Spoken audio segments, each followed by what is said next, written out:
masama nating basahin. Ephesians.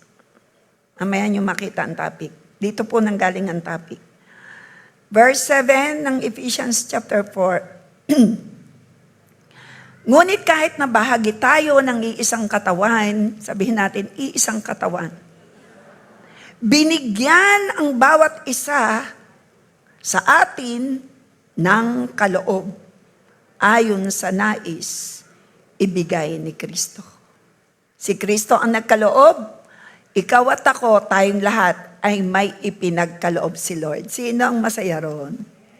Sino may tinanggap bilang bahagi ng katawan ni Kristo? Tayo bahagi, kamay, paa, mata, bibig. Ano ba ang bahagi ng katawan mo? Si Lord Jesus ang ulo. Tayo bahagi ng katawan, nagmamahala, nagtutulungan. Kagaya nito, kung may bubuhatin ka, kailangan yung kabila, tulungan. Ganyan tayo sa katawan ni Kristo. Amen? Okay, kung may dumi sa iyong mukha, kailangan nito ang kamay.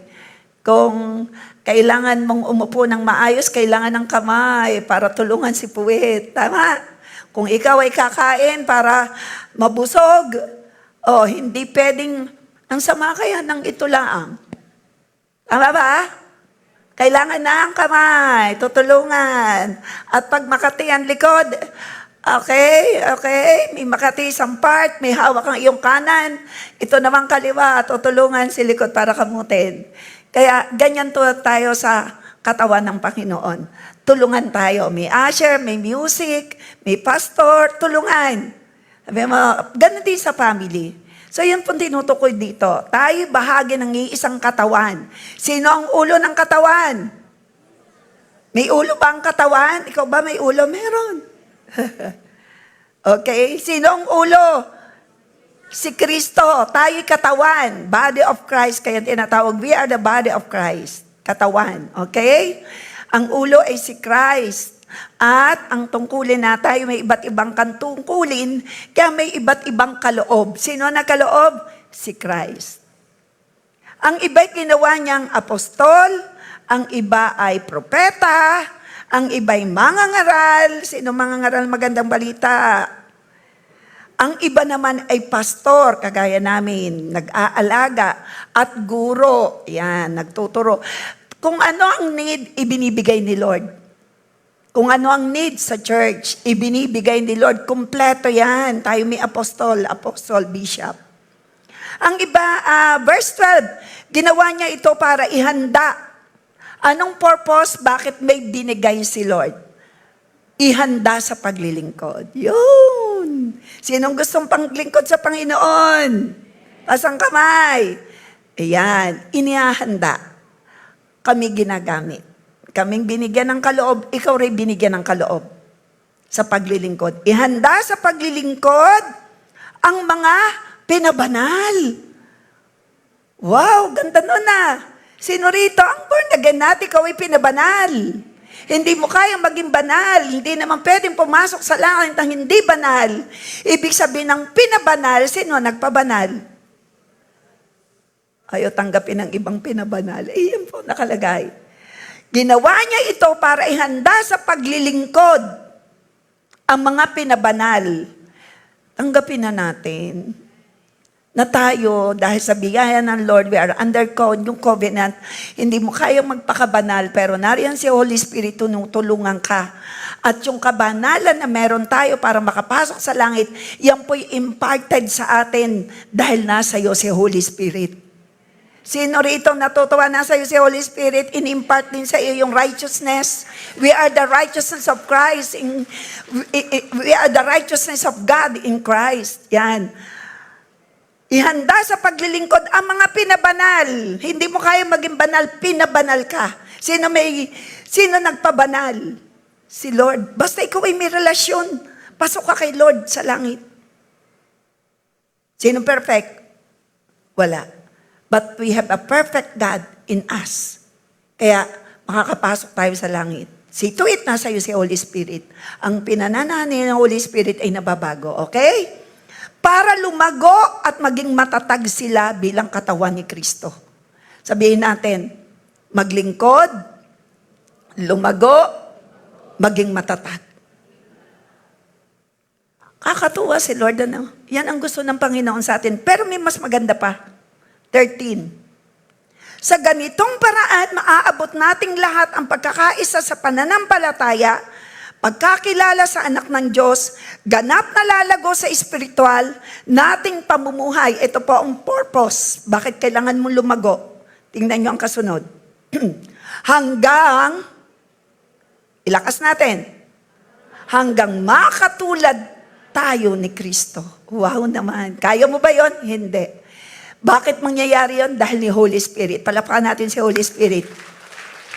Lalago, maglilingkod, lalago, magiging matatag, hanggang makawangis. Sino rito nagsasabing, araw-araw binabago ka ni Lord?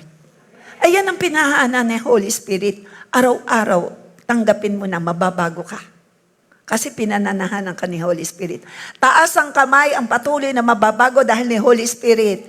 Ipalakpak mo at sabihin mo, thank you Holy Spirit. Hanggang maging katulad tayo ni Kristo. Hindi natin kaya yan. Si Holy Spirit yan. Verse 15, sa halip manatili tayo sa katotohanan ng may pag-ibig upang sa lahat ng bagay, eto na naman. Verse 15, 14, 15. Sa lahat ng bagay ay maging, basa po, sa lahat ng bagay ay maging katulad tayo ni Kristo na siyang ulo natin.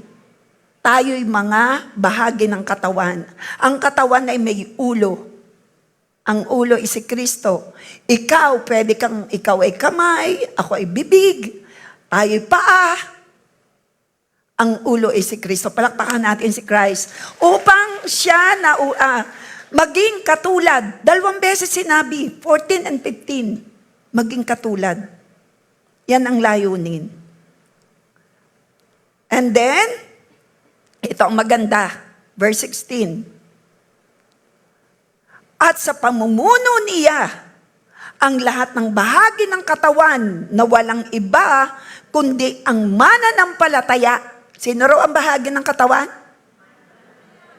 Yan. Mananampalataya ang bahagi ng katawan. Ay pinag-uugnay-ugnay at ang bawat isa'y nagtutulungan, hindi nagsisiraan. Amen? Payag ka, magtutulungan, hindi magsisiraan. Nagtutulungan at sa pagganap ng bawat isa, tinan niyo itong bahagi ng katawan. May explain ko. Tutulungan, hindi nagsisiraan, at sa pagganap ng bawat isa sa kanilang tungkulin ng may pag-ibig, sabihin natin, gaganap ng tungkulin ng may pag-ibig. Calling the attention of all members of every ministry, mula sa pastoral and down to the children's anointed ministry, ang dahilan ng purpose ng Lord, magtulungan, magmahalan. Walang siraan. Walang pagalingan, walang palakasan, magtulungan ng may pag-ibig, maglingkod ng may pag-ibig.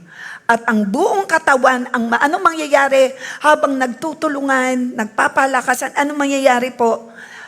Lalago at lalakas. Yan ang intention ng Lord. Lalago at lalakas. Aming Ama, as we meditate your word for this morning, hayaan mong kausapin mo kami at mabago at maluwalhati ka. In Jesus' name, amen. Palakpakan natin si Lord. You can take your seat. Basahin ko po sa English, sa ERV, Easy to Read version. Christ gave these gifts. Sino yung gifts na yan? Apostle, pastor, teacher, evangelist. Ibinigay to prepare God's holy people. Ano daw pong tawag sa atin? Holy people. For the work of serving, to make the body of Christ is stronger. Maging malakas. Maging matatag. Ibinigay ang kaloob ng mga pastor, guro, apostle, para maging matatag ang church. Pag sinabi pong church, ikaw at ako. Hindi po itong building. Pupunta ko sa church? Hindi po. Pupunta ako sa place of worship. Pag kayo pupunta rito at may katagpo kayo, Saan ka punta? Punta ako sa place of worship. Ano po ito? Lugar ng chismisan? Hindi pa. Lugar na pananambahan. Gets? Lugar na pagmamahalan. Place of worship, pagsamba. Or sanctuary. Sino ang tinatawag na church? Hindi po building. Ang church ay iglesia, ikaw at ako, tao, mananampalataya. Katawan ng Panginoon. Babalikan ng Panginoon ay ikaw at ako, the church. Tayo yung bride, sabihin natin bride. Sino ang pagpapakasal sa atin? The groom. Sino ang groom? Si Christ. Palakpakan natin si groom. Pagdating niya, sino rito ang pakakasalan? The bride. Nasaan ang bride? Yan. The holy people of God. Sabi rito, Christ gave these gifts. Yung this, yun po yung mga kaloob, the fivefold ministry. To make the body of Christ stronger. Kaya po kami, kagaya po ng empowerment, yan po'y para maging matatag. Almost 70 na yata ang nagpalista na a-attend. 1 o'clock po ang start. Para maging matatag. Utos po yan ni Lord eh. Tungkulin po namin na maglagay ng activity, hindi para pasayahin. Activity para ilapit kay Lord at maging matatag. Ano pong sabi ran? To make the body. Alin po ang body? Ikaw, ako. Make the body stronger. May tungkulin kami. Maglalagay kami ng mga life group leaders sa inyong mga lugar. Maging matatag. Kaya kami po ay nag-aanyayang mag-open kayo ng inyong tahanan. Magpapadala kami ng mga life group leader. To make the body of Christ. Sino ang body of Christ? Sino yung member ng body? Taas ang kamay. Yan. Tayo po yung babalikan ni Christ. To make the body of Christ stronger, kaya nagbigay siya ng mga iba't ibang kaloob. Gets po natin? And in Tagalog, ginawa niya ni Lord ito upang ihanda sa paglilingkod. Kami naglilingkod. Ang paglilingkod ay nagdadala, nagpapalago ng hawak. Pinalalago ang iyong hawak na miyembro. Yan po ang tunay na paglilingkod. Palalaguin ang hawak sa life group. Gagawing disciple, yan po ang tunay na paglilingkod. Gagawin mong disipulo ni Christ. Tunay na followers, yan po ang tunay na paglilingkod. Kasi bago umakyat sa langit si Christ, yan lang ang iniutos niya. Humayo kayo, gawin yung alagad followers ko. Kaya ang tunay na paglilingkod ay pag-aalaga. Kahit iisa, dalawa, tatlo, basta may inaalagaan ka, nagagawin mong disciple. Kaya may empowerment po kami ngayon. Paghahanda to make stronger para po sa pagsubok siya ay matatag. At tungkulin po namin yan. Bilang pastor, ang bishop po ay nagseset ng iba't ibang pagpapalago, iba't ibang activity na lalago, may mentoring. Ngayon may crusade, 2 araw na lang, Monday at Tuesday, para to win the lost, yan po'y pagganap ng Great Commission. Ang linaw po, ginawa niya ito upang ihanda sa paglilingkod. Ano po ang tunay na paglilingkod? May aalagaan ka. Gagawin mo siyang followers. Imumultiply mo ang sarili mo. As a true disciples of Christ. Mag-aalaga ka. Magpapaalaga ka. Yan po ang tunay na paglilingkod. Ang lahat ng mga hinirang. Sinong hinirang? Magpaalaga ka para makapag-alaga ka. Maging disciple ka. Utos siya ni Lord. Matthew 28. Hindi po niya hahanapin ay mga attendees lang. Ang hahanapin niya ay disciple. Maging matatag ang katawan ni Kristo. Ang tunay lang pong magiging matatag ay ang tunay na i-disciple, na turuan. Nandiyan po ba tayo? Ephesians 4:12 ng version ng NLT. Dito po ako kumuha ng topic.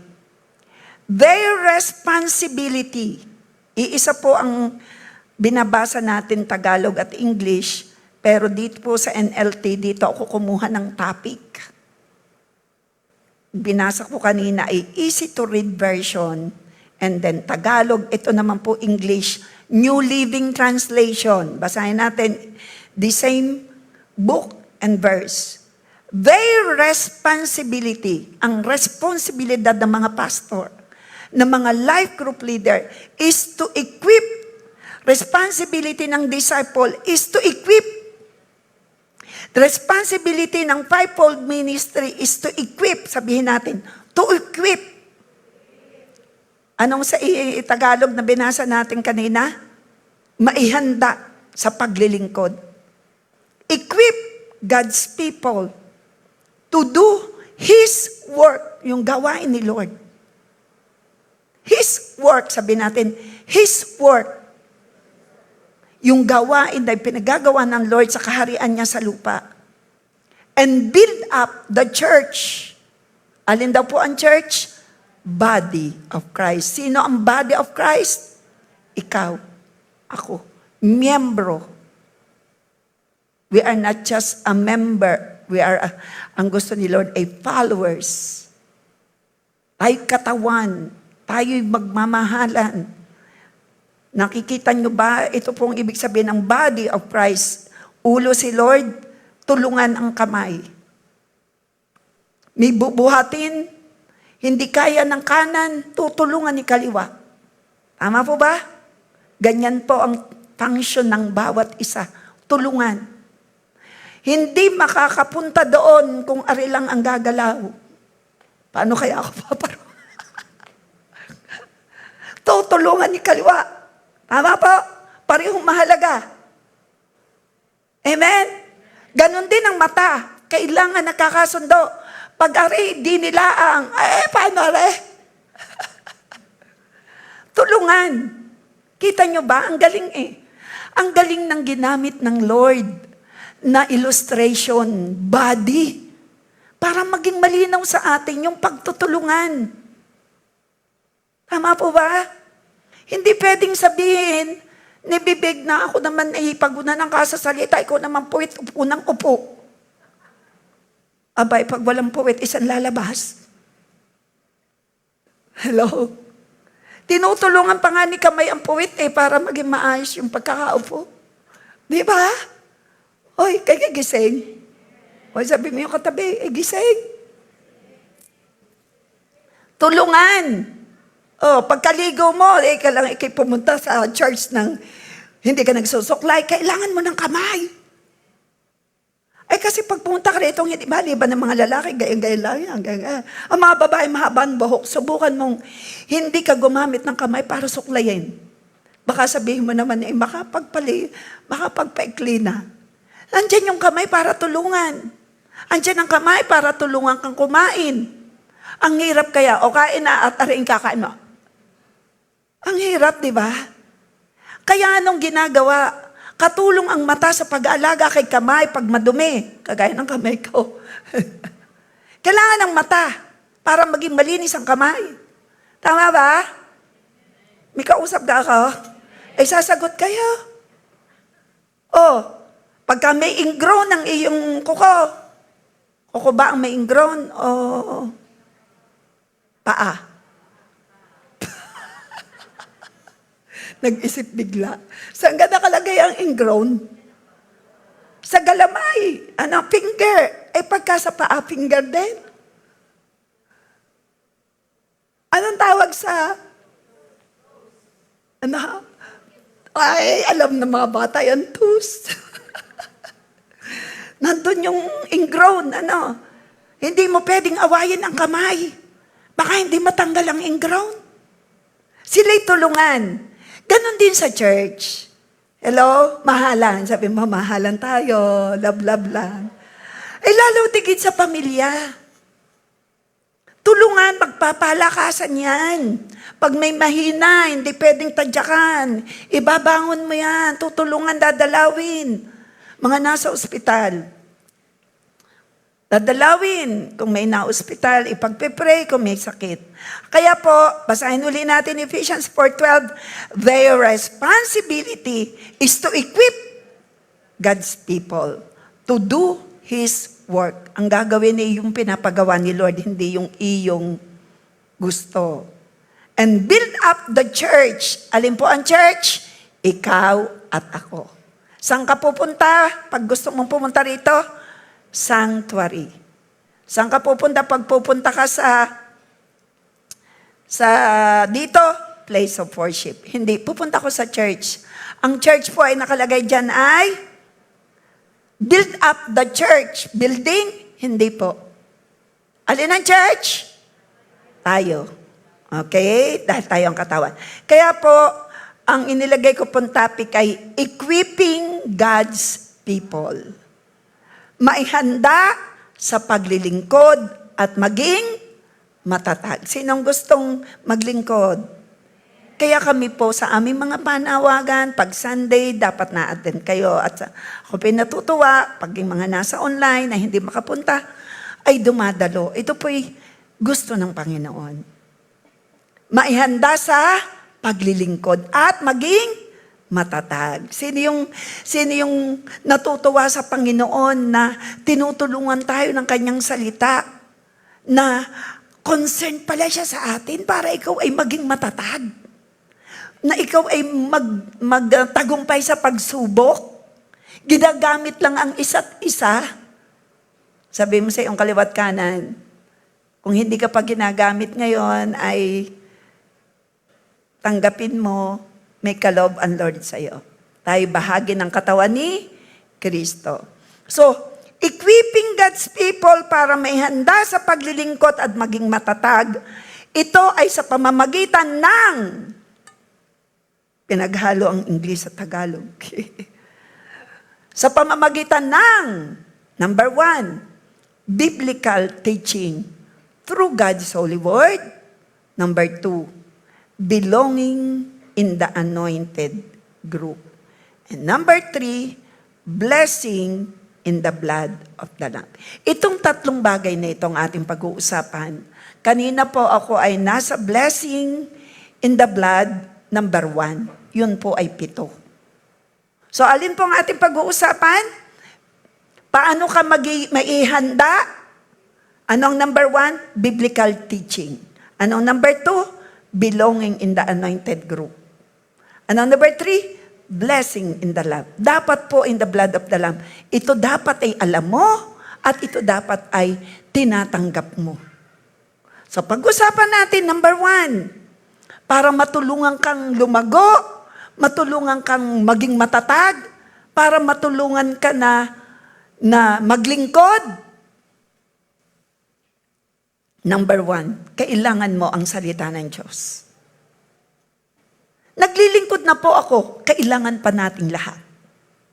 Biblical teaching through God's holy word, kailangan nating lahat.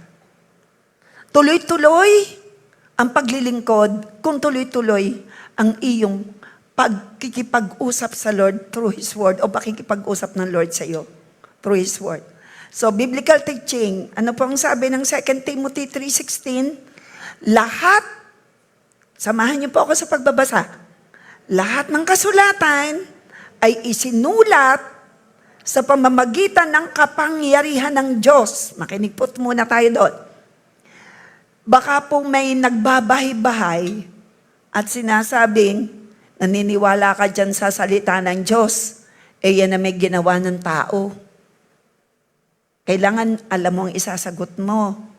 Ay sinong gusto mong gumawa? Manok? Di hindi namin nabasa.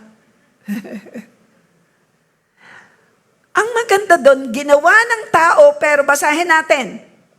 Lahat ng kasulatan ay isinulat sa pamamagitan ng Sa pamamagitan ng kapangyarihan ng Diyos, ginabayan yung sumulat. Palapakan natin si Lord. Ano ang dahilan? Ba't kailangan natin ang Biblia? Nakalagay po dyan ang dahilan. Para ano? Sapagkat ito'y mapapakinabangan sa pagtuturo ng katotohanan. Ito ang ginagawa namin. Thank you at kayo nakikinig. Ito'y para sa inyo. Ako'y nakinig from 1986. Kahit ako ay nag-aral ng course ng civil engineer for 5 years at ako'y nakapasa, biyaya, pero ako'y ngayon naririto. Bakit? Kinuha ko ba yon sa pag-aaral ko ng civil engineer? Hindi po. Yung pagtuturo ko ngayon. Hindi. Saan ko kinuha? Sa pagtubog sa salita ng Diyos. From 1986. Bakit? Anong nakalagay? Basa? Ito'y mapapakinabangan sa pagtuturo ng katotohanan. Kaya ako'y naiituro kami nag-aaral. Ang ating bishop, aral kay aral. Kami nag-aaral lahat. Pagsasaway. Sasawayin ba ang nagkakamali? Nakalagay po. Anong gagamitin sa pagsasaway mo sa iyong anak pagdidisiplina? Nakalagay po rito kung paano tayo magpapalaki ng anak. Nakalagay po dito kung paano kaya yaman. Sino gustong yumaman? Magbasa ka ng Biblia, nakalagay dito. At itinuturo naman namin ito. Hindi lang yan ang ating topic. Yan po ituturo ngayon pong mamaya sa Tuesday, sa empowerment. Ituturo po. Paano ka gagaling? Nakalagay dito. Paano ka tatalino? Nakalagay dito. Paano magiging maayos ang iyong buhay? Nakalagay dito. Paano ka maliligtas? Kagaya ngayon, ligtas ka na, amen. Dito po namin kinuha ang itinuro para maligtas. Lahat ng kailangan ng tao ay narito. Bakit tayo nagdi-deliverance? Bakit tayo nagkakaroon ng inner healing? Nakalagay po dito, sinusunod natin ang halimbawa ni Kristo. Sabihin natin, halimbawa ni Kristo. Kaya nakalagay dito, ang salita ng Diyos, ito'y mapapakinabangan sa pagtuturo ng katotohanan. Sino ang katotohanan? Si Christ. Sino ang ating kahalimbawa? Si Christ. Ano ba ang ginagawa ni Christ? Yun ang ating gagawin dito sa lupa. By the power of the Holy Spirit. Ano pa raw po ang Biblia? Ito'y ginagamit sa pagsasaway, sa pagdidisiplina. Mga magulang sang kakukuha ng tamang pagdidisiplina, nasa Bible. Kaya po pag ako'y naghahandog ng bata, naroon ng magulang, tinuturuan ko ng tamang pagpapalaki. Tamang pagpalo, tamang pagdidisiplina. Saan ko kinuha? Sa Biblia. Ano pa? Ito, nasa Biblia ang pagtutuwid. Kaming mga pastor ay magtutuwid. Opo, nakalagay sa Bible. Lahat po para hindi ka magkamali. Nasa Bible. Para ikaw ay maging masaya at magkaroon ng buhay na pag-asa, nasa Biblia. Na kay Christ. Ano pa? Pagsasanay sa matuwid na pamumuhay. Nasa Bible. Para ikaw ay maging mapayapa ang buhay. Naririto. Yan po. Kaya number 1, para may handa ka sa paglilingkod, may handa sa paglago, para ikaw ay lumago. Number 1, ano po ang number 1? To become equipped. Ano po ang number 1? Letter B. Lahat po yan ay B. Ano ang number 1? Through biblical teaching. Through God's holy word. Biblical teaching. Biblical po. Ang ating pagdideliverance yan po ay biblical. Nasa Bible. So, basahin po natin Luke 10:38 to 42. Simulan natin sa 38. 39. Hindi ko na ilagay ang 38. Luke 39. 10:39 hanggang 42, basahin natin. Ito po ay si Jesus ay pumunta, bago po natin basahin, si Jesus po ay pumunta sa bahay ni Maria at ni Marta. At doon po ay may pangyayari na dapat ninyong marinig. May dalawang karakter na magkaiba ang ginawa. Alin kaya ang mas maganda? Ang ginawa kaya ni Maria kay Jesus o ang ginawa ni Marta? Tingnan natin. Sabi mo sa iyong katabi, bantayan mo kung sino ang nagustuhan ni Lord. Si Maria, ang ginawa ni Maria o ni Marta? Bantayan mo Patataasin ko ang kamay ninyo mamaya. Sige. Naririto ang istorya. Si Jesus ay pumasok doon sa bahay ni Maria at ni Marta. Alin kaya sa kanilang dalawa ang iyong tutularan? Makinig po tayo. Si Marta ay may kapatid na ang pangalan ay Maria. Naupo si Maria sa paanan ng Panginoon at nakinig sa itinuturo niya. Nasa loob ng bahay si Jesus, pumasok, si Maria ay naupo. Siyempre, bilang bisita, normal lang na ipaghahanda ng pagkain. Tama ga ho? Ginawa ni Marta yon. Verse 39. Verse 40. Punta tayo, 39 ang ating binasa. 40. Ito po kasi ay devotion natin nung isang araw. Ay siya kong inilagay, sitting at the feet of Jesus to hear His teaching. Tamang pinili. Mamaya may ipakita yon. 40. Pero si Marta ay abala sa pagtitimpla ng kape. Hindi ko alam. Ano kaya? Ano kayang ginagawa ni Marta? Siyempre, bisita si Jesus Ano kayang ginagawa ni Marta? Hindi paghahanda ng pagkain. Di gagayan tayo pag dinadatnan. Di may dalawang magkaiba ng ginagawa. Si Maria umupo sa bisita.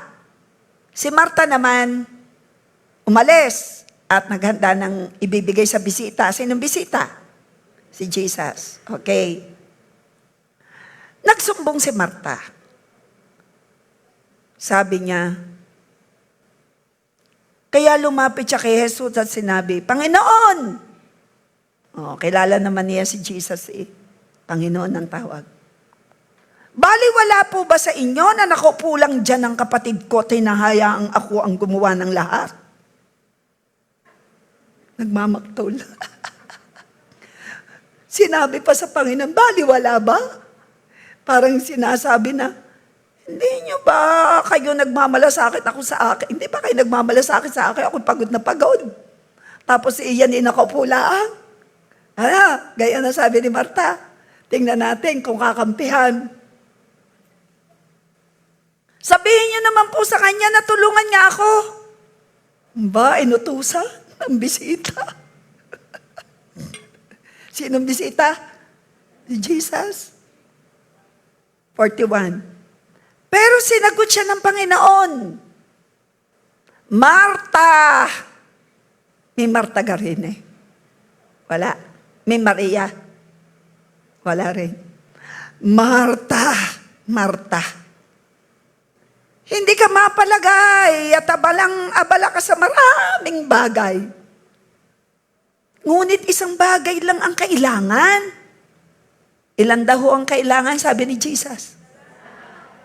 Hindi ko pwede, Jesus, dagdagan.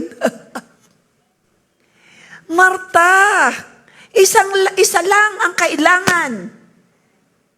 Yun ay perspective ni Jesus. At ang perspective ni Jesus ang tama. Sabi niya, isang bagay lang ang kailangan. At ito ang pinili ni Maria. Mas mabuti ito at walang makakakuha nito sa kanya. Sino nagsasalita na mas mabuti yon? Si Jesus. Ilan lang daw po, ilan ang mas mahalaga kay Jesus? Isa lang. Ano yung isang yon? Sitting at the feet of Jesus. Devotion ko po yun na isang araw.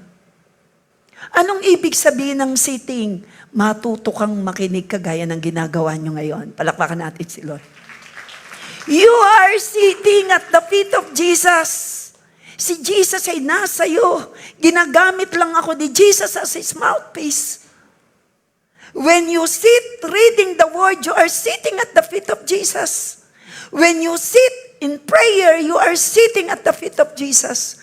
When you sit in silence, at hinihintay mo, kausapin ka. You have your time with Him alone. Yun lang daw ang isang mahalaga. Sino rito? Ang Maria. Sa panahon natin. Sino ang Maria? Sino ang gustong maging Maria? Na umuupo, nagbibigay ng panahon sa Panginoon. Hindi sa TV. Mahabang oras ang ibinibigay.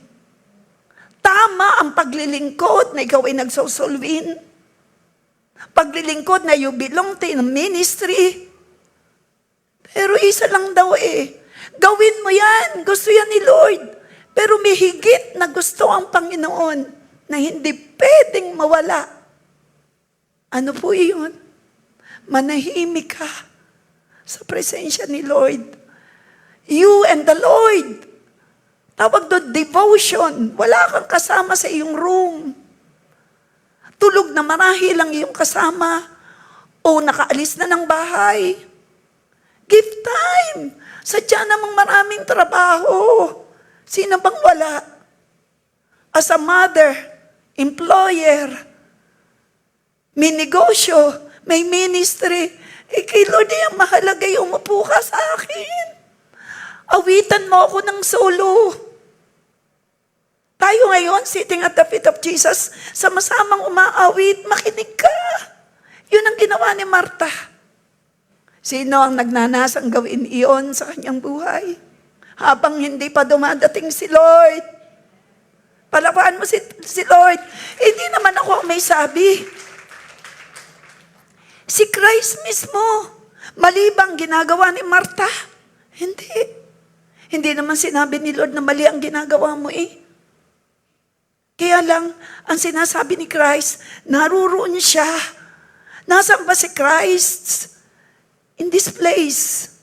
Nasaan siya? Nasa iyo. Saan ka man naruroon? Nagdadrive ka, wala kang kausap. Talk to Him. To the Holy Spirit, the Spirit of Christ.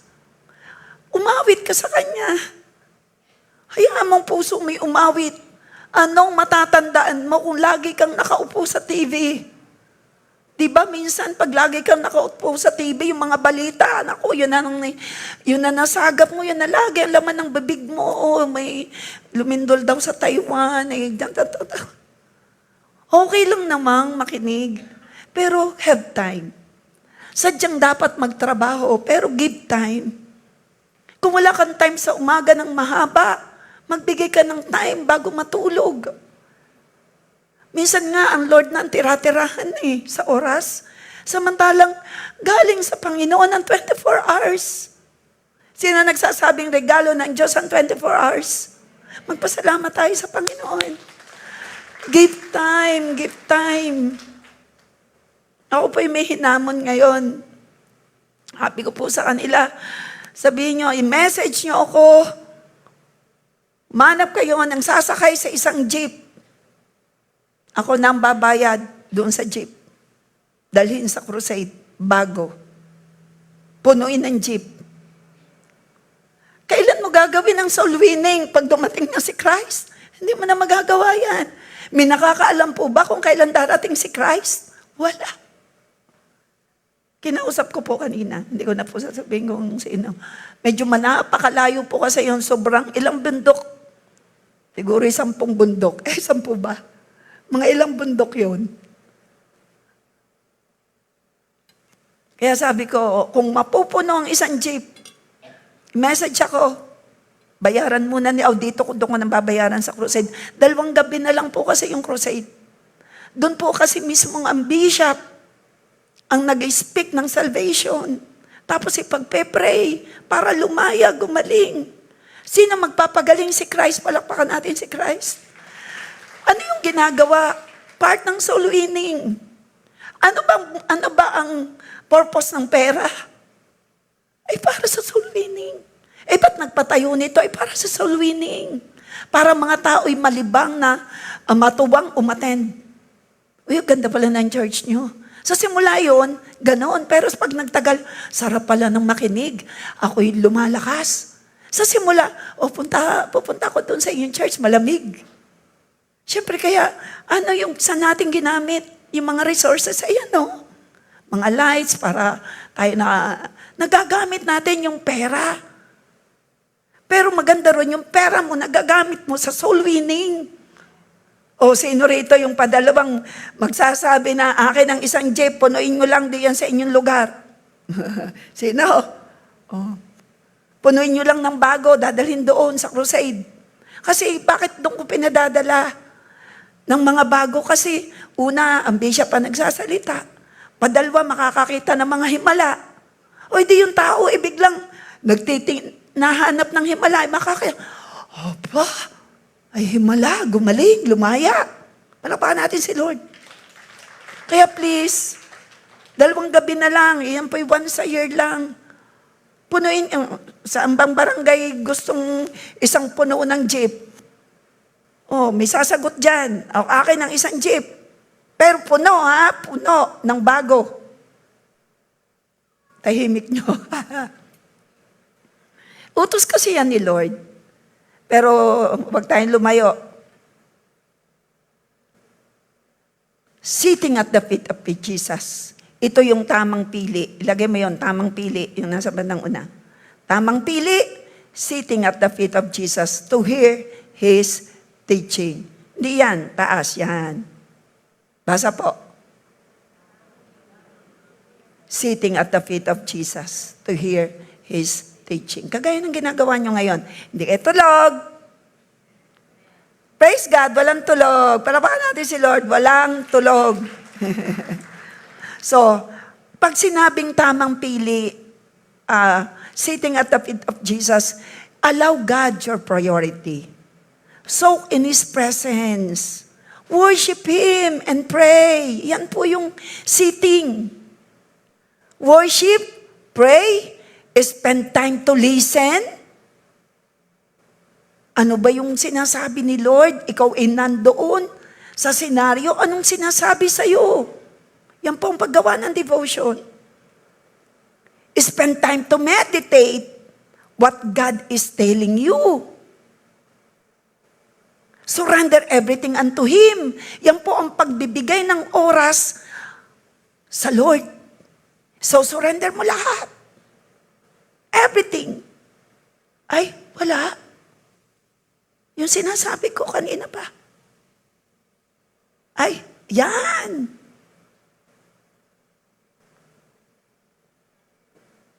Pakinggan nyo lang ang aking sinasabi din, ipapakita. Thank you. Allow God your priority. Medyo maliliit ka. Soak in His presence. Yan po ang ibig sabihin ng sitting at the feet of Jesus. Priority mo si Lord. Huwag kang alis ng bahay. Hindi ka nag-pray. Pray. Surrender mo sa Kanya. Lumuhod ka. Nando ka naman sa kama, malambot naman yun. Akin nga si My Love nga kung aray kama, ang luhod niya ay sa floor. Floor, aray ang kama. Hindi naman huwag niyong isipin nakakatulog na. Di aray kama, ang luhod po niya yung laylayan ng kama, yung dulo ng kama nakaluhod dyan sa floor. Kaganyan yan. Ako po'y late natutulog, pero kami po'y magkasabay na nananalangin. Mahaba po ng aming pananalangin pagtanghali dahil doon kami magkasama. Pero suluhan kami pagka nasa store na siya, suluhan naman kami ng pananalangin pag ako'y wala pa. Pero pag tanghali, kami po ay lumamig na ang pangkain dahil mahaba kaming manalangin. Okay lang, kami naman nakakain. Spend time to meditate what God is telling you. Surrender everything. Maganda ho kasi pagka nakaluhod, pag nananalangin. Yan yung pagsamba. Pero pag magbabasa ka ng Bible, baka nangangawit ka na, ay pwede nang umupo. Spend time. Surrender everything unto Him. Intimate relationship with Him. Magsumbong ka. Sabihin mo, as a friend, kausapin mo siya. Pwede po ba yun? Pwede. Aaliwin ka niya. Naunawaan kita, anak. Lord, akap. Pwede yun. Akapin mo ako, kulang ako sa yakap ng asawa ko. Pwede yun. Choose what pleases Him and you will be exceedingly blessed. Amen? So, inutusan tayo maging patatagin ang bawat isa.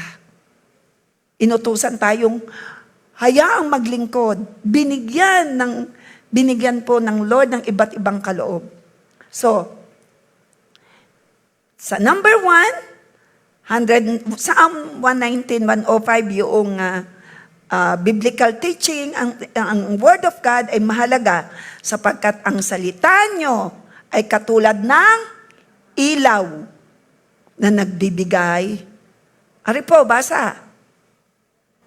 Ang salita nyo, ito po, sinasabi nating Word of God, ay nagbibigay, ay katulad ng ilaw na nagbibigay ng liwanag sa aking dadaanan.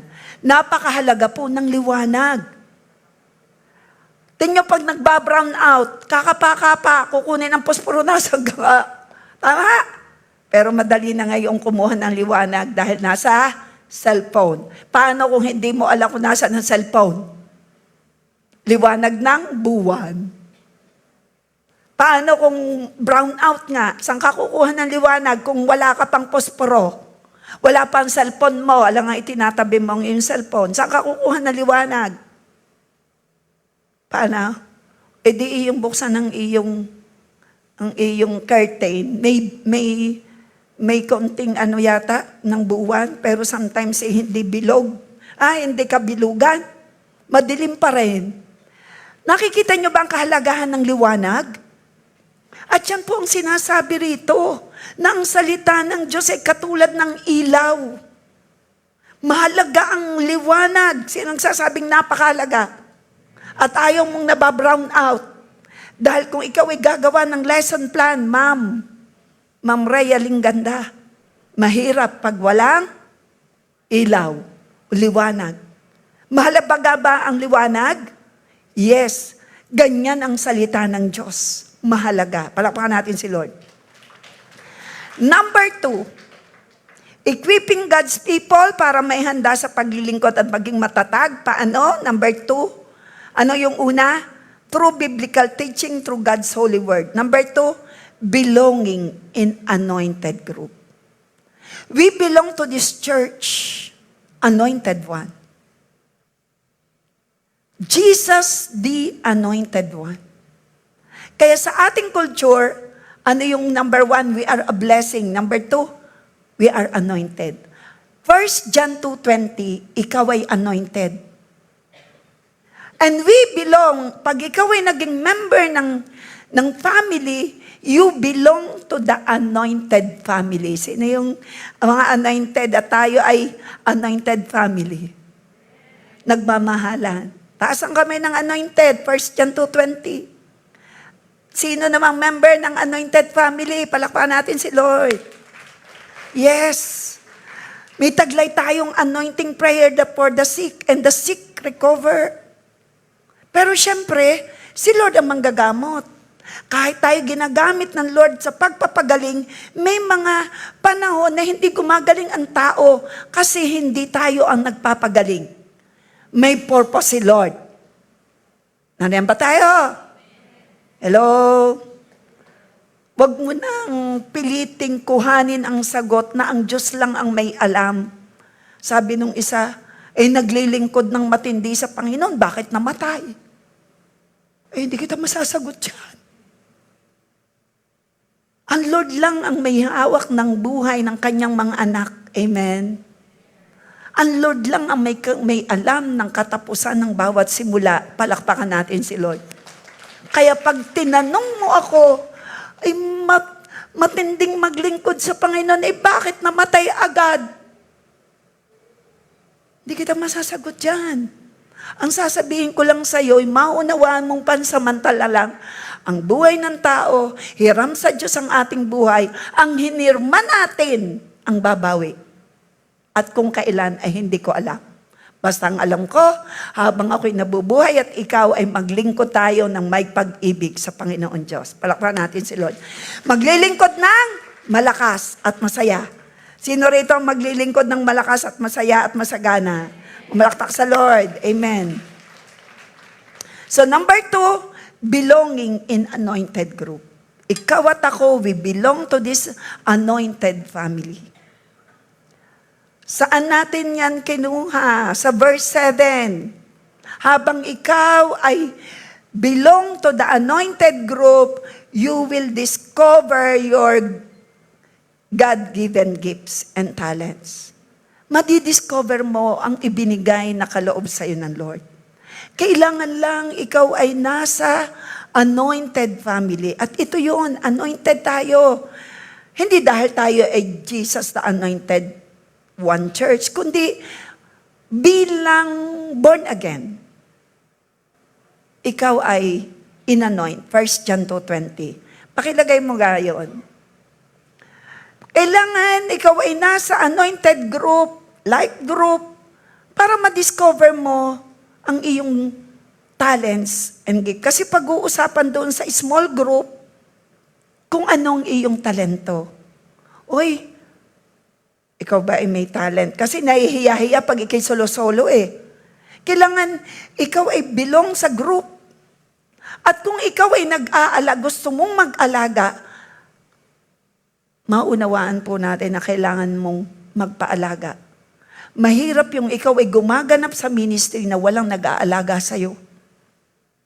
Utos ni Lord, mag-alagaan. Nakita mo yung 1 John 2:20? So, belonging anointed group to discover your God-given. Mahalaga po iyan. So, ikaw at ako'y anointed na. Ituro ko na po yun na isang linggo, 1 John 2:20. Tayo'y anointed ng Lord.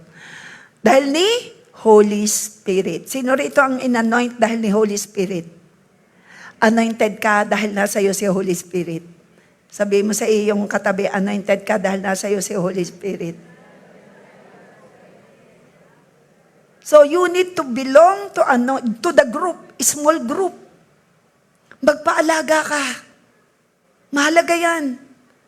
Yan po ang ibinaba ng bishop galing sa Bible. Gather the harvest, discipling, galing po yan sa Lord. Bago umalis papuntang langit, humayo kayo't gawin niyong alagad.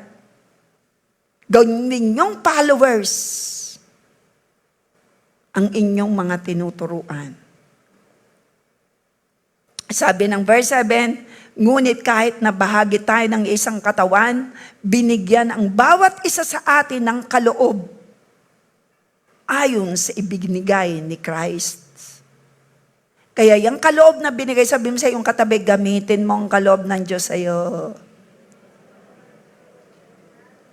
Kaya kailangan mong naroon sa small group, doon ka dating tahimik, doon ka makakapagsalita, makakapag-share. Kaya kailangan po talagang small group. Ang akin pong asawa, yan po ay walang imik. Buti nga nakapanligaw sa akin eh. Sa totoo lang maniwala kayo, ako lang niligawan. Biyaya ng Lord. Siya po ang nililigawan ng babae. Pero sa akin, nagkalakas ng loob. Biyaya ng Lord. So doon sa small group, kung ikaw ay mahiyain, doon pag makakagsalita ka, kumusta ka? Anong iyong gusto mong ipag-pray sa iyo? Yan po sa small group. Kaya, ito po'y paghanda para maglingkod, para magamit ka sa ministry ng music, ministry ng ushering, ng Esther. Yun ang ibig sabihin. Isang way ng paglilingkod, pero the best na paglilingkod ay pag-aalaga. para pagdating ng Panginoon, ikaw ay siguradong ligtas. Bakit aalagaan ka? Huhubugin ka, patatatagin ka ng salita ng Diyos. Yan po ang nagaganap sa life group. Tayo po ang mga member ng life group. Patingin nga po ang member ng life group. Tayo po. Yung may nag-aalaga sa inyo. Yan. Tayo po, lahat. Ikaw man ay leader, ministry chair. Aba, alang namang ikaw ay ministry chair, wala nag-aalaga. Di ba kayo ini-invite ko? Ang mga ministry chair, ako po nag-aalaga at ang mga pastor, ini-invite ko. Kaya maiisip mong walang nag-aalaga, hindi ka natubog. Pero nag-aalagaan tayo. Yan, ang dami, di ba? So, yung wala pa po, join po kayo sa life group. Mga youth, nasa ng youth na nagpapaalaga? Ba't hindi na tayo? Yan. Salamat sa Lord, marami na. So, marami pang hindi. So, belong to the anointed group. Magpaalaga. Utos po yan ni Lord. Okay. Nakalagay dito, may iba't ibang kaloob ayon sa ibinigay ni Kristo. Ang iba'y ginawa niyang apostol, propeta, iba'y mangangaral, iba'y nangangaral ng magandang balita, iba na may pastor at guro. Verse 12 to 13, to have a servant attitude and to become matured. Kaya ka ilalagay sa small group, mag-aalaga para ikaw ay magkaroon ng pusong mapaglingkod. Maihanda ka sa paglilingkod at maging matured ka. Ang iba po'y tumatagal na taon na Kristiyano'y hindi po nagiging matured kasi walang nag-aalaga. Ang ating pong intention, yung intention ni Lord na maging matatag. Gusto niyo po bang maging matatag? Para sa pagsubok, ikaw ay matatag. You need to belong to the small group. Gayong mga kabataan, dapat walang kabataan na hindi belong sa small group. Ariyan ba si Laika? Laika? Mikaya? So, kailangan po, sila po yung assign ko. Pastora Crisel, may meeting naman para sa empowerment. So, ganitong paraan, ito po, verse 13. Verse 12, ginawa niya ito para ihanda sa paglilingkod ang mga pinabanal. Para lumago, maging matatag. Sila bilang katawan ni Kristo. Kaya sa small group, walang chismisan. Sa small group, walang pagalingan. Diyan ay mahalan, tulungan. Kasi para tumatag, para maging matured. Walang pabebe. Sabihin mo, may pabebe pa ba? Wala nang pabebe. Pwede naman sa una, kasi infant. At papapa, me. Pero wag kang magpapabebe. Kailangan mo maging matured. Sa ganitong paraan, verse 13, maaabot nating lahat ang pagkakaisa sa pananampalataya at pagkakilala sa anang ganap na lalago. Yan o, pag ikay nakatubog sa small group, lalago sa spiritual na pamumuhay kasi doon tuturuan ka eh. Kaya ang dami pong antagal ng Kristiyano, questionable ang karakter. Hindi po kasi nagpapaalaga. Kami po inaalagaan ng bishop. Biyaya, kaya kami po'y nag-aalaga. Mahirap kang nagtuturo nang hindi ka nagpapaalaga. Delikado. Ikaw ay lumilihis sa sinabi ng Biblia. Ang sinabi ng Biblia ay, humayo kayo, gawin niyong alagad. Alagad ko ang inyong nawin, turuan. Ibig sabihin turuan, magturuan. Kaya mahirap nang ikaw ay nasa ministry na wala kang inaalagaan nung hindi ka nagpapaalaga. Pupunta ka lang pagka gaganap as worker, delikado po yun. Pero dito naman sa atin, lahat ng member ng ministry ay nagpapaalaga. Amen. Pumalakpak tayo sa Lord. Yan po ay binababa ko at yan po binaba ng bishop at yan po ang nakalagay sa Biblia. Making everyone to be a disciple and a disciple maker. So, verse 15 to 16 ng ating binasa, ng ating text, maging passionate for God and compassion for the lost. Yan po ang dahilan kaya kailangan ikaw ay nasa small group. Magkaroon ka ng passion para sa Diyos at compassionate for the lost. Sabi ng verse 15, sa halip manatili tayo sa katotohanan ng may pag-ibig. Kaya po, passionate for God. Puno ka ng pag-ibig. Upang sa lahat ng bagay maging katulad tayo ni Kristo na siyang ulo ng iglesia. Kailangan ikaw ay nasa small group kasi may intention si Lord maging kawangi si Kristo. Hindi po yan instant, yan po'y process. Sino rito ang gusto mong iproseso ka hanggang makawangis ni Christ? Ibig sabihin ng kawangis, yung ginagawa ni Christ, ginagawa natin. Yung karakter ni Christ, nagiging kamukha na natin si Christ. Magpaalaga ka hanggang ikaw ay matuto na ring mag-alaga. At sa pamumuno, ito po yung passionate for God and compassionate for the lost. Sa pamumuno niya, ang lahat ng bahagi ng katawan na walang iba kundi ang mananampalataya, pinag-uugnay-ugnay, bawat isa'y nagtutulungan at sa pagganap ng bawat isa sa kanilang tungkulin ng may pag-ibig, ang buong katawan ay lalago at lalakas. Anong intensyon ng Lord na ibinababa sa amin bilang pastor? Turuan, alagaan, para maging tumatag, lumago, lumakas at maglingkod. Tungkulin po namin yan bilang pinagkatiwalaan ng Lord.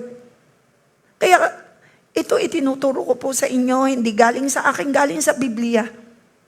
2 beses inulit ng Lord yung salitang makawangis, verse 14 and verse 15 ng Ephesians chapter 4 na ating pinag-uusapan. Sino rito yung pumapayag na ikaw ay nababago? Sino yung pumapayag sa sinabi ng Biblia na hanggang makawangi si Kristo? Payag ka? Payag ka? Sino rito yung sinasabi mong ikaw ay patuloy na nababago ng salita ng Diyos? Palmalakpak tayo sa Panginoon. Number 3. Dito po sa number 3, 1 lang ako.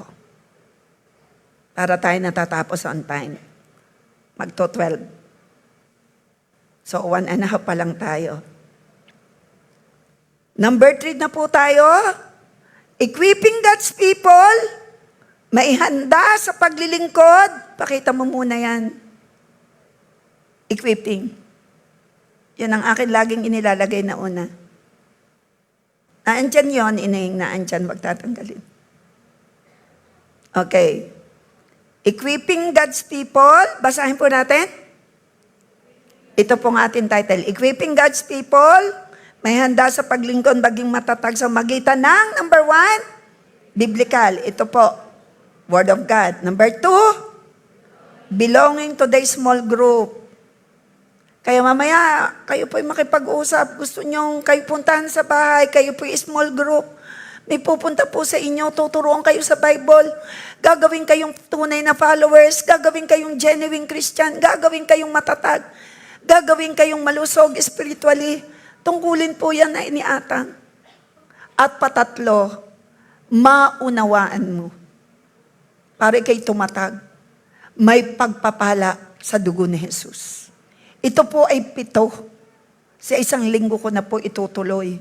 Number 1 lang po ako nakatapos kanina.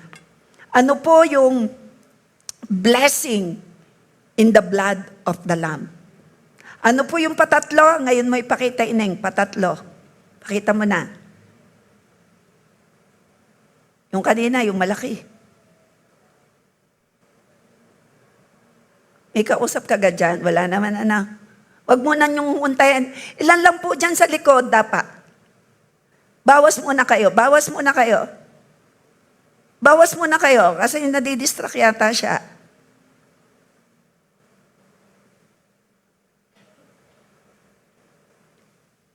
Blood of the Lamb. Ito po yung patatlo. Blood of the Lamb. May blessing po sa dugo ni Jesus. Ano yung blessing number 1? Ito po'y 7. Sabi mo siya yung katabi, 7. Huwag kang mawawala sa isang linggo. Isa lang ang ituturo ko ngayon kasi end na po tayo later. Kakanta tayo. Ano yung number 1 na blessing? Para ikaw ay tumatag, para ikaw ay lumakas, ikaw ay lumago, wala ang takot dahil alam mo may pagpapala sa dugo ni Jesus. Ano yung number 1? Napakahalaga po lang ng 7 na yan, pero isa lang po ang aking naituro kanina kasi kulang ang time. Ano yung number 1? Blessing. Basahin muna natin. Matthew 26:28. For this is my blood of the new and better covenant, which ratifies the agreement and is being poured out for many as a substitutionary atonement for the forgiveness of sins. Ito yung aking dugo na naging substitute ninyo, dugo ni Jesus. Basahin natin sa Tagalog. Ano po yung number 1 blessing? Tandaan mo ito. We are redeemed. Sabihin natin, redemption through the blood of Jesus. Ano po ang Ephesians 1:7? In Him, sabay-sabay po tayo. In Him, sabay-sabay po tayo. In Him, we have redemption through His blood, the forgiveness of sins, according to the riches of His grace. May kapatawaran, may katubusan dahil sa dugo ni Jesus. Ikaw at ako'y natubos sa kasalanan, natubos sa sumpa ng 10 utos dahil sa dugo ni Jesus. Palakpakan natin si Christ. Redemption through the blood. Ano yung redemption? At saan natin ginagamit yung word na redemption center? May nakasangla. Kailangang mabawi. Kailangan para mabawi mo'y katapat, equal amount ng iyong pagkakasangla para mabawi mo. Gaano ka kahalaga para tubusin ni Christ? Ang halaga mo, ang halaga natin, ang halaga ng kaluluwa natin para kay Kristo, ang halaga niya'y buhay niya. Kailangang ibigay niya ang buhay niya, tumigis ang kanyang dugo at hindi makukuha ang dugo kung hindi siya mamamatay. Sabihin mo naman sa iyong katabi, gising naman. Matatapos na, tulog ka pa.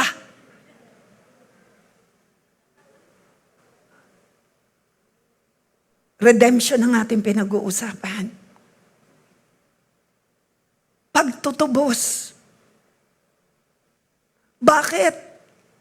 Sabi po sa Tagalog, Ephesians 1:7, sa pamamagitan ng dugo ni Kristo, tinubos tayo. Nang ibig sabihin, pinatawad ang kasalanan natin. Wow! Tumayo nga tayo at basahin mo ito ng malakas.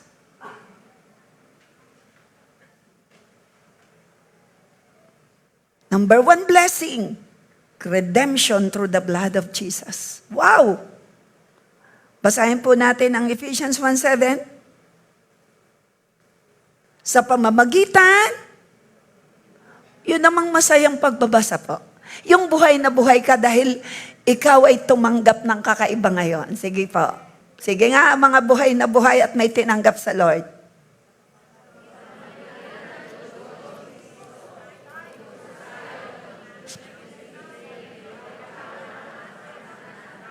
Sino rito ang tunay na born again, na pinatawad na ang kasalanan?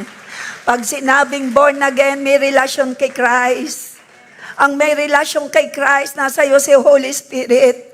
At dahil nasa iyo si Holy Spirit, ikaw ay naging anak ng Diyos. At bilang anak ng Diyos, kasama ka sa tinubos. Lahat ng tao ay gustong tubusin ng Lord sa mga nagpapatubos. Ikaw ay nagpatubos nung ikay ma-born again. Ang ibig sabihin ng born again ay nakipagrelasyon ka kay Kristo.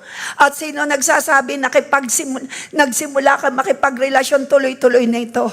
Sabi mo, tuloy-tuloy na ito, Lord. Salamat, may blessing in the blood. Ano yung first blessing in the blood? Ikaw ay natubos, ikaw ay na-redeemed, ikaw ay na-sanctified, ikaw ay naging malinis dahil sa dugo ni Kristo. Palakpakan natin si Lord. So again, ang utos ng Panginoon, equip the people of God. Patatagin, alagaan upang makapaglingkod. Close your eyes. Sabihin mo sa Panginoon, ikaw na. Gusto mo ba talagang maglingkod, magpaalaga ka? Mag-invite ka ng pupunta sa inyo. Maipag-pray ka, maturuan ka, maalagaan ka. Ready ang mga life group leader dito. At gusto mo rin mag-alaga, magpapaalaga ka muna. Magbasa ka ng Biblia. Umupo ka sa feet ni Jesus. Hindi mo siya nakikita, pero siya nasa iyo. Sabihin mo ngayon sa Panginoon kung gusto mo maglingkod. Taas mo yung kamay, Lord, gusto ko maglingkod. Lord, gusto ko lumago. Lord, gusto ko maging matatag. Lord, salamat, tinubos mo ako na yung banal na dugo. Lord, may binigay ka sa akin. Sinabi mo sa iyong salita, bawat isa sa amin may tinanggap. Lord, magamit ko ito. Lord, naglilingkod na ako, gusto ko magpatuloy. Sige, taas mo yung kamay. Kung naglilingkod ka na, sabihin mo, Lord, gusto ko magpatuloy. Panginoon, ano bang paraan ng paglilingkod na nais mo? Yun din ang gusto ko. Lord, salamat ang mission mo sa amin. Maging makakuangis ni Kristo. Kaya salamat, Holy Spirit. Sabi mo yan, salamat, Holy Spirit, hindi ko naman kaya. Pero ikaw ay nasa akin, kaya ako'y mababago araw-araw. Mababago ako araw-araw, Lord. Makikita ng kasama ko sa bahay, sa buhay na ako'y nababago. Dahil Holy Spirit, ikaw ay nasa akin. Lord Jesus, you are my Lord. Sige, sabihin mo kay Lord, you are my Lord, you are my Savior. Ako'y sa'yo. Salamat, gusto mo sa akin lumago. Gusto mo sa akin maging matatag. Gusto mo sa akin magamit. Gusto mo sa akin makapaglingkod. Yung paraan mo, Lord, ang gusto ko. Lord, salamat. Salamat, Panginoon, na mahalaga sa iyo. Ang umupo, ito pala yung isang bagay na mahalaga sa iyo. Ang magbigay ako ng oras, mahabang oras. 24 hours ang ipinagkaloob mo, pare-pareho sa amin. 24 hours. Doon sa 24 hours, sabihin mo ngayon, ilang oras ba? 30 minutes? Ilang oras ang gusto mo? Ang mahalaga doon yung quality time. 15 minutes?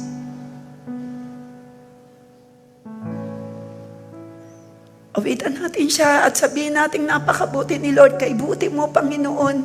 Dakila ka sa buhay ko.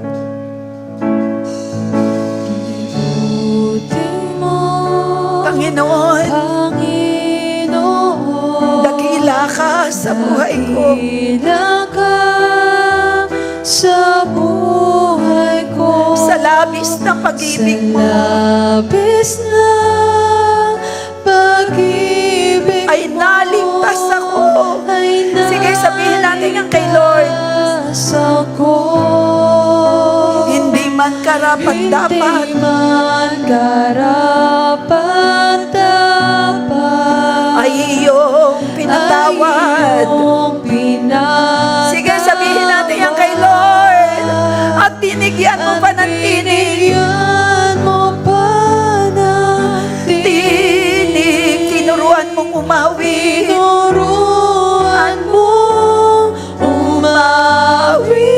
Kaya ngayon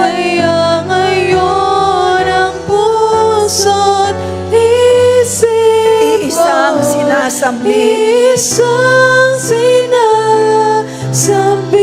Sama-sama tayo magpasalamat. Pagpupuri Taas natin ating kamay sa Kanya Pasasalamat ay sa'yo ay sa'yo lamang nararapat nararapat ang tunay na awit na awit ng ng pagsamba. pagsamba Sa'yo lamang sa'yo lamang iaalay ang pagpupurit pasasalamat salamat ay sa'yo. ay sa'yo lamang. Thank you, Jesus. Gusto mo sa amin lumago. Ang ganda ng naisip mo sa amin, Lord. Ang kami lumago. Ang kami tumatag. Ang kami, O God, sa'yo maglingkod. Salamat. From the top again. Jesus. Buong puso for the last time kay buti mo. Tunay nga, Panginoon, kabuti-buti mo. Panginoon, Dakila ka sa buhay. dakila ka sa buhay ko. Sa labis na pag-ibig. Sa labis na pag-ibig mo Ay naligtas ako. ay naligtas ako. Lahat ng ligtas, sabihin mo yan kay Lord, hindi man karapat dapat ay iyong pinatawad Ay iyong pinatawad at binigyan mo pa ng tinig. at binigyan mo pa ng tinig. Tinuruan mong umawi. Tinuruan mong umawi. Kaya ngayon, Kaya ngayon ang sama-sama tayo. isip Iisang ko'y sinasambit. isang Hallelujah! sinasambit. Ang pagpupuri. Ang pagpupurit pasasalamat Ay sa'yo lamang nararapat, Lord. nararapat ang tunay na awit Ng ng pagsamba. pagsamba Sa'yo lamang. sa'yo lamang Iaalay. Sa'yo lamang. iaalay Sa'yo lamang iaalay. For the last time. Sa'yo lamang iaalay. Jesus. Sama-sama tayo yung buko. Hallelujah. Sa'yo namin iaalay. Lahat ng pagpupuri, pasasalamat dahil sa pag-ibig mo, dahil sa sukdulang pag-ibig mo sa amin. Kami tinubos mo, kami pinatawad mo, nilinis mo, ginawa mong anak, pinahiran ang langis ng iyong kapangyarihan, pinanahanan mo Santong Espiritu. Salamat kami may iba't ibang uri ng kaloob at ibang uri ng pagpapala upang magamit sa paglilingkod, upang maging matatag, upang patuloy na lumakas. At kami, O God, ay makita mong nagmamahalan, nagtutulungan, nag-aalagaan. Salamat po, God. Salamat. Salamat ang iyong salita'y liwanag at ang liwanag ay napakalaga sa aming buhay. Ang salita mo'y napakahalaga. Sitting at your feet, ito yung gusto mo. Ito yung isang mahalagang bagay na gusto mo. Magkaroon kami ng oras sa iyo. Kausapin ka. Pakinggan ang sinasabi mo at sundin. Oh God, magtiwala sa iyo. At maunawaan namin ang pagpapala na iyong banal na dugo. At kami, oh God, hallelujah, dagdagan mo pa ang pagdanasan na kami, oh God, ay mag-join sa small group, manatili sa small group. Ang hindi nag-aalaga ay makapag-alaga, ang hindi pa nagpapaalaga ay makapagpaalaga. Ito'y kalooban mo, Lord. Salamat po. And this time, tatas namin ang kamay namin sa iyo, Ama. Pagtataas ng iba't ibang uri ng panalangin ng bawat isang naririto at nasa online. Tas natin ating kamay. Aking Ama, nihiling ko po ang katugunan ng higit pa sa hinihingi ng mga nasa online at mga naririto. Iba't ibang kahilingan para sa kalusugan, para sa pamilya, para sa negosyo, sa trabaho, para sa mga anak, asawa, kapatid, magulang, sa lokal at abroad, sa iba't ibang uri ng himala ng pag-provision, ng restoration, relationship, paglagong espiritual, kaligtasan ng mahal sa buhay.